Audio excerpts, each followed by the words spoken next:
ይህ የሞርስ ልዩ መረጃ ነው።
ጀግንነት በየፈርጁ ይገለጻል።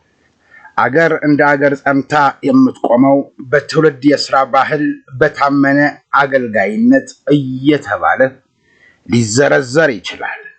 እንዲህ ያለ ትውልድ ነው አገር የሚያሻግረው፣ ወደ ከፍታ ማማ የሚያዳርስ። በአዲስ አበባ ውሃና ፍሳሽ ባለስልጣን ድንቅ ነገር አየሁና ነው ይህንን ማለት። ዛሬ በማቀርበው የሞርስ መረጃ ሁለት ነጥቦችን እናነሳለን። አንዱ ጀግናን ለመፍጠር ጀግናን ማመስገን አስፈላጊ መሆኑን በለገዳዲ ግድብና ውሃ ማጣሪያ ግቢ ያየሁትን ብዙዎቻችሁ መረጃው ያላችሁ አልመሰለኝምና ላካፍላችሁ ነው። ሁለተኛው ዳገት ላይ ነኝ ተብሎ ቁልቁል የዘራውን ዘር በሜዳማው ገላጣ ቦታ ወይም በቁልቁለታማው ስፍራ ሲደርስ ስላጨደው ሰው ሚስጥሩን ባለማወቁ ነውና ምክንያቱን ለማስረዳት ነው። ጠብታ ውሃ ቆጥቡ እያሉ ዕውቀታቸውን የማይቆጥቡ አመራሮችንና ለገዳዲ ግድብ ላይ ያንዣበበውን ስጋት በተመለከተ የተዘጋጀውን ልዩ መረጃ ወደ እናንተ አደርሳለሁ።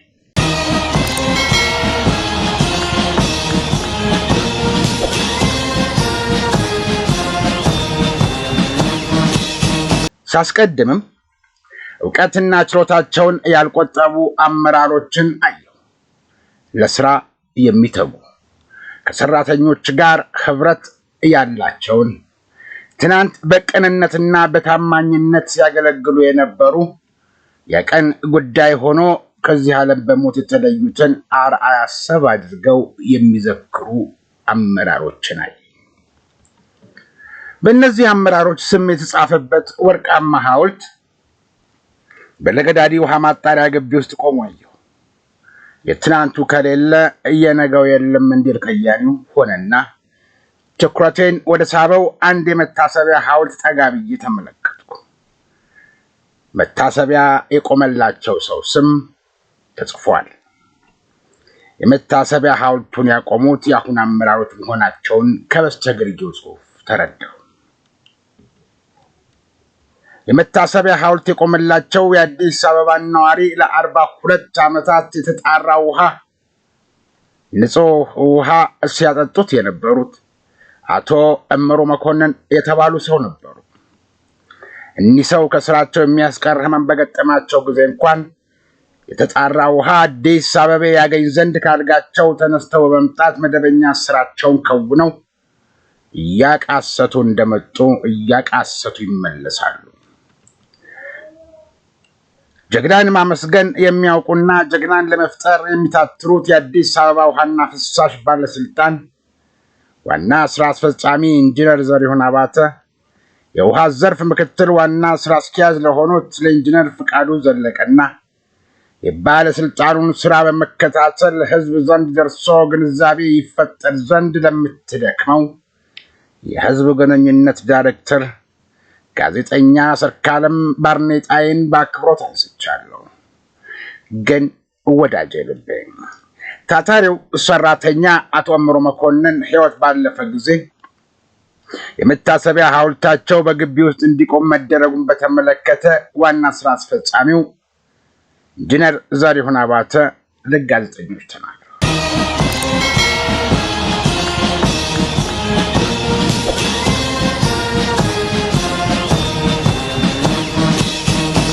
የዘንድሮ የውሃ ቀን ሲከበር በኢትዮጵያ የነበረው መሪ ቃል ጠብታ ውሃን እንቆጥብ የሚል ነበር።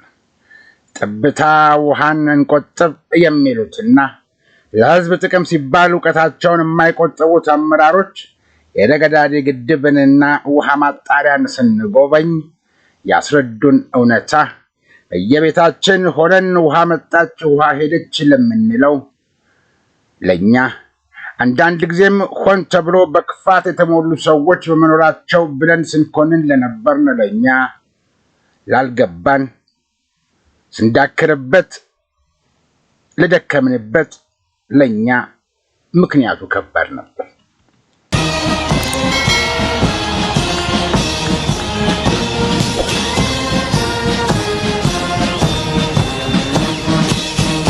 ወዳጄ ለገዳዲ ግድብንና ውሃ ማጣሪያን ግቢ እንደ አንድ ትልቅና ግዙፍ ፋብሪካ አድርገህ ተመልከትልኝ። ውሃ ይያዛል፣ ደለል ሲሞላ ደለሉ ይጠረጋል። ውሃው ካፈር አይደለም ከሚበን አቧራ በቴክኖሎጂ ይነጠላል፣ ይታከማል። ከማከፋፈያ ዴፖ በተጠቃሚው ዘንድ እስከሚደርስ ጤና ይሆን ዘንድ ሕይወት ይሆን ዘንድ ዳግመኛ እንክብካቤ ይደረግለታል። በየመንገዱ የተበሳ መስመር ካጋጠመው ብቻ ቆሻሻውን በግፊ ነጥሎ ውሃው አሸንፎ መልኩን ይዞ እስከሚመጣ ድረስ ወይም ለበርካታ አስርት ዓመታት የተጠቀምንበት የብረት ቧንቧ ውሃቶ ደርቆ ውሃ ሲያገኝ የደረቀ ላንቃውን ሲያረጥብለት በሙቀትና በቅዝቃዜ ተረፈርፍሮ የነበረው የብረት አካል ሲወጣ የዛገውን ውሃ መስሪያ ቤቱ እንደላከው አድርገን የቆጠርን ስለመኖራችን መካድ ከእውነት ጋር አለመታረቅ። ውሃው የሚጠፋበት ደግሞ ከማምረት አቅሙና የፍላጎት መብዛት ጋር አለመጣጣሙ አንዱና ዋነኛው ነው። ከሁሉም የሚቆጨው ተጣርቶ ታክሞ ወደ ደንበኛው የተላከው ውሃ ደንበኛው ዘንድ ሳይደርስ ያስገኛል ተብሎለት የነበረውን ገንዘብም ሳያስገኝ ሳይከፈልበት የሚቀር ውሃ መኖሩ ሌላው ምክንያት ነው።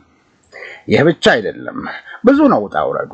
ውሃን አምርቶ አጣርቶ አከፋፍሎ ወደ ደንበኞች ዘንድ አድርሶ ጠጡ ለማለት አዲስ አበባ በዘመነች ቁጥር የፍላጎት መጨመር ከማምረት አቅም ጋር አለመጣጣም፣ አዳዲስ ግድቦችንና መገደብና ጉድጓድ ቆፍሮ ውሃ ለመያዝ ቢታቀድም አሁናዊው የውጭ ምንዛሪና ሀገራዊ አቅም ፈተና ሆኖ ከፊት ተጋርጧል። ባለስልጣኑም ሸክሙን የሚያቀልለት አጋጣሚ ቢፈጠር ይወዳል። በአጠቃላይ ጉዳይ ወደፊት እንመለሳለን። ዛሬ ግን ሌላ ቀላል የሚመስል ግን ቀላል ያልሆነ ችግር አንዣቧል። በለገዳዲ ግድብና የውሃ ማጣሪያ ላይ ምንድነው ለሚል ጠያቂ ኢንጂነር ፍቃዱ ዘለቀ እንደሚከተለው ያስረዳሉ። ነበር ያኔ 48 ሚሊዮን አካባቢ ጥሬ ውሃ የመያዝ አቅም ኖሮት ነገር ግን 50,000 ሜትር ኪዩብ በቀን የማምረት ትሪትመንት ፕላንት አንደኛው ክፍል ብቻ ኖሯት ቀድሞ በትልቁ የታሰበ ማለት ነው። ግድቡ ትልቅ ሆኖ ትሪትመንቱ ያኔ ይበቃ ስለነበረ ነዋሪው 50,000 ኖሮት የተገነባ ነው። ከ63 ጊዜ ካልኩሌት አድርጉት በጥሩ ይዞታ ላይ ነው ያለው። እዚህ ግድብ ላይ ክረምት 24 ሰዓት እዚህ ግድብ ላይ የሚያድር ሰራተኛ አለ። ማኔጅመንትም ጭምር በጣም አክቲቭ መሆን አለበት። ከዚህ የሚለቀቀው ውሃ አባ ሳሙኤል ነው የሚሄደው። አባ ሳሙኤል እስኪደርስ ድረስ ጎርፍ ነው የሚሆነው ማለት ነው። ስለዚህ ምንድነው የምናደርገው? ክረምቱ ግድቡ መሙላት ሲጀምር መጀመሪያ ቦተም ድሬኔጅ የሚባል አለው፣ ቦተም አውትሌት። ያ ደለሉን እና ውሃውን ቀላቅሎ የሚያወጣ የመጨረሻው ታች ያለ ማለት ነው። መጀመሪያ የቦተም ድሬኔጁን እንከፍታለን። እሱን እንከፍትና ክረምቱን በሙሉ እስከ መስከረም ዝናብ እስከሚቆም ድረስ በዛ ደለል ይወጣል ማለት ነው። እንቀንሳለን በተወሰነ መጠን ደለሉ። ከዛ በላይ የሚሆን ዝናብ በሚመጣበት ጊዜ 3 በሮች አሏቸው። 3 በር አለ። የራሱ ኦፕሬሽን ማኑዋል አለው። መጀመሪያ አንደኛውን በር በተወሰነች መጠን ከ40 ሳንቲም በላይ መክፈት አይቻልም ስለሚጋፋ ማለት ነው። መጠን እያየን የዝናቡንም መጠን ከጀርባ እየሄድን እስከ በርኬ ድረስ ልጆች እየተነዳ እየተሄደ ዝናቡ መጠን ሞኒተር ይደረጋል። የጎርፉ መጠን ሞኒተር ይደረጋል። ከዛ በዋናነት የለገዳዲ ወንዝ ራሱ ነው ይዞ መጥቶ እዚህ የሚገባው ስሙን የሚያገኘው ከዛ ነው። ከዚህ ፍሎውን ኮንትሮል እያደረግን እንለቃለን ማለት ነው። ከዚህ የምንለቀው ነገር የኛንም ውሃ እያሰብን ወንዞቹንም እያሰብን አባ ሳሙኤልንም እያሰብን ነው ማለት ነው የምንሰራው። ይሄ ነገር ለቀንም ሊሆን ይችላል የሚለቀቀው ማታም ሊሆን ይችላል እኩለ ሌሊት። ስለዚህ 24 ሰዓት አክቲቭ ሆነን የምንሰራበት ሁኔታ ነው ያለው ማለት ነው። ዋንስ ይሄ ግድብ በጣም ሰስተነብል ነው። ኦፕሬሽኑም ደግሞ ማች ኢዚየር ዛን ይሄ ግራውንድ ወተር ከምንለው በጣም የቀለለ ነው። ኮምፔር ሲደረግ ማኔጀብል ነው። እውቀቱም ባለሙያዎቻችንም እዚህ ላይ ያላቸው እውቀት ከከርሰ ምድሩ የላቀ ነው። ያ 500 ሜትር መሬት ውስጥ ያለ ነው። እንግዲህ በቴክኖሎጂ የምናየው ነው፣ ቀጥታ የምናየው አይደለም። ይሄ ግን ቀጥታ የምናየው የምንቆጣጠረው ስለሆነ አንዴ ከገባልን በኋላ ያንን በጀት አድርገን እስከ ሐምሌ 25 ነው ሁሉ ጊዜ የምናቀደው። አሁን ላይ 42 ሚሊዮን ሜትር ኪዩብ ይጠራቀማል ክረምት ሲያልቅ። እስከ ሐምሌ 25 ድረስ የሚበቃን ውሃ መሰረት አድርገን ቆጥበን በቀን ከዚህ 195,000 አካባቢ ሮተሩ ወደ 195,000 አካባቢ ሄዳል። 5% ሊኬጅ አለ። ቅድም የምንለው ማለት አሸዋ የሚታጠብበት ለኬሚካል የሚሄደው ሲዘቅጥ የሚዘቅተው ያንን ተቀነቀ 5% ቀንሰን 180,000 ያህል እየተጣራ ወደ ከተማ የሚሄድበት ሁኔታ ይፈጠራል ማለት ነው። በ10 ዓመት አንዴ ቻሌንጅ ይገጥማል። ቶሎ የማለቅ ነገር ይገጥመናል። ድርቅ የምንላቸው እንደ ሀገር ዝናብ የሚቀንስበት ጊዜ ቻሌንጅ ይገጥመናል። ከዛ ውጭ ግን እስከ መስቀል አካባቢ ድረስ ኦቨርፍሎ ይኖራል። መጥነን ከዚህ የሚፈስ ቅድም ፎቶ ላይ እንዳያችሁት የሚፈስ ውሃ አለ ማለት ነው። አሁን ያለንበት ሁኔታ እነኚህ በሮች መጠገን ነበረባቸው። እነኚህ በሮች መጠገን የነበረባቸው ከዛሬ 6-7 ዓመት በፊት ነው። ሰነድ ተዘጋጅቶ ኮንሰልታንት ቀጥረን ተጠንቶ በሩ ይጠገን። አንደኛ የድሮ ዲዛይን ስለሆነ ኢመርጀንሲ ስቶፕ የለው። አሁን በሩ ባይሆን አጋጣሚ አልዘጋም፣ ሰቀቀ ነው። ክረምት አልዘጋ ተከፍቶ አልዘጋ ቢል መከፈት ጀምሮ አልቆምም ቢል የሆነ ችግር ቢገጥምህ የምትይዝበት ነገር የለም፣ አመለጠ ማለት ነው። ስለዚህ ነው በጣም ኪሪየስ ሆነ። ብዙ ነው ያለው። ኦፍ ኮርስ ኮንትሮል ሜካኒዝሙ ብዙ ነው። አውቶማቲክም ማኑዋልም ኮንትሮል ሜካኒዝም አለው። እንደዚህ ቀላሉ የሚወድቅ ነገር አይደለም። ግን ችግር ቢገጥምህ ምንም ፕሮቴክት የምታደርግበት ነገር የለም። ስለዚህ ውሃውንም ሉዝ ታደርጋለህ፣ ዳውን ስትሪም ያለውንም ህዝብ አፌክት የሚያደርግ ነገር ይፈጠራል ማለት ነው።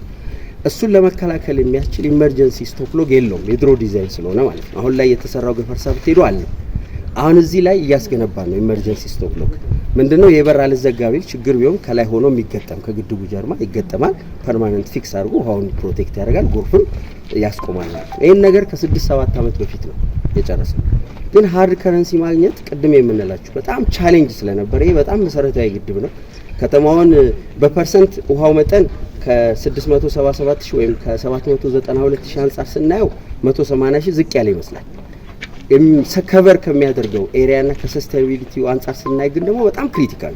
ይሄ የለም ማለት ቅድም ያወራናቸው ተቋማት በሙሉ የሉም ማለት ነው። የካቲት መስራት አይችልም፣ ሚኒሊክ መስራት አይችልም፣ ዩኒቨርሲቲ መስራት አይችልም።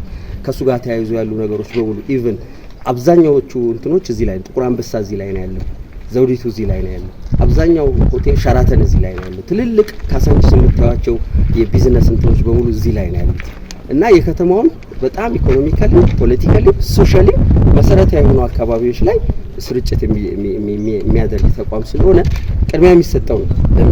እንደዛ ነው። ግን ሃርድ ከረንሲ በማጣት በስንት ችግር በዓለም ባንክ ድጋፍ አሁን ሳሊኒ በዳይሬክት አዋርድ ማለት ነው በዳይሬክት አዋርድ ተለምኖ እሱ ደግሞ ትልቅ ፕሮጀክት ስለሚሰራ ሚሊኒየም ላይ ይሰራል፣ ብዙ ቦታ ስለሚሰራ ተለምኖ ገብቶ አሁን በሮቹን የመጠገን ስራ እየሰራ ነው ያለው።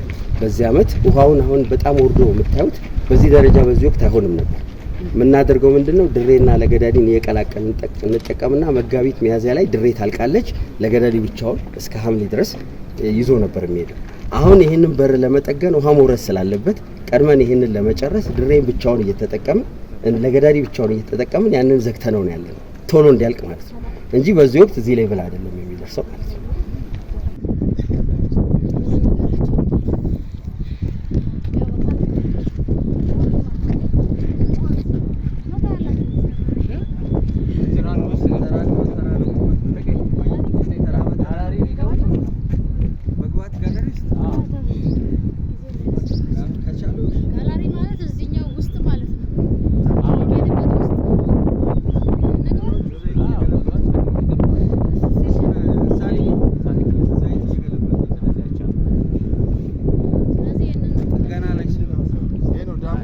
ዛጋኒ ደረሽ ዛጋሻል ዳሙ አንጎሏል እናሳዳቸዋለን ወደዛ ዛጋ አይ አጉ ተጠቅመን የድረስ መጣች ሲሞላ ይሄ እንትን ይታያል ያቺ ወደዛ ኢንቴክተር መውሰድ ውሃ የምንወስደው በዛ እሱ ባይዜ ሰው ውስጥ ይገባል እስከታች ከባህር ጠረር በላይ 68 ሜትር ውስጥ ይሄ ሞላ አየሁ የእንትኑ ድልድዩ እስከ ድልድዩ ድረስ ይሞላል ማለት ነው ከረም ነው ወደዚህ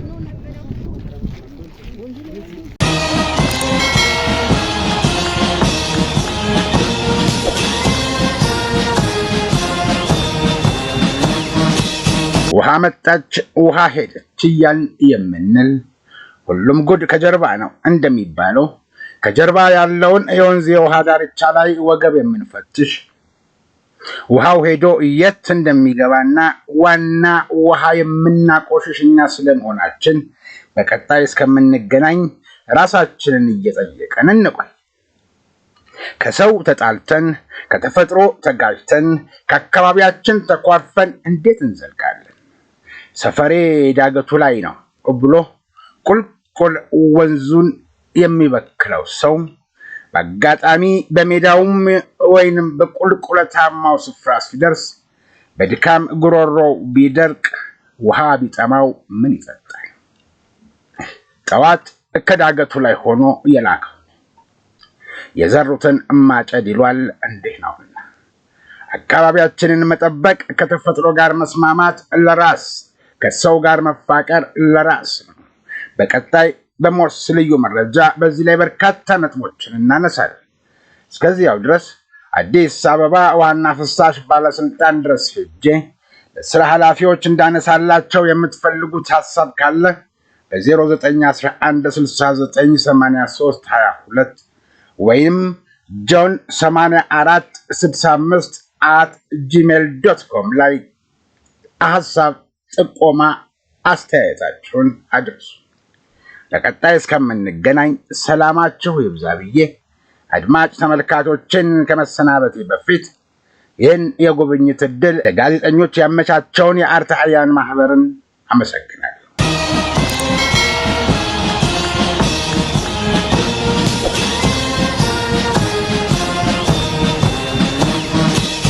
በመጨረሻ በሞርስ ኮሚኒኬሽን ተዘጋጅቶ ሰኞ፣ ረቡዕ፣ ዓርብ ወደ እናንተ ከሚደርሰው መደበኛ ዜና ባሻገር እሁድ መደበኛ ፕሮግራም እንዲህ አይነቱን ልዩ መረጃ ደግሞ ከሳምንት አንድ ቀን ይዘን እንደምንመጣ ከወዲሁ ልንገጽላችሁ እንወዳለን። በሞርስ ኮሚኒኬሽን ተዘጋጅቶ ለዛሬ ወደ እናንተ የደረሰው የሞርስ ልዩ መረጃ እስካሁኑ ነበር። ጤና ይስጥልኝ።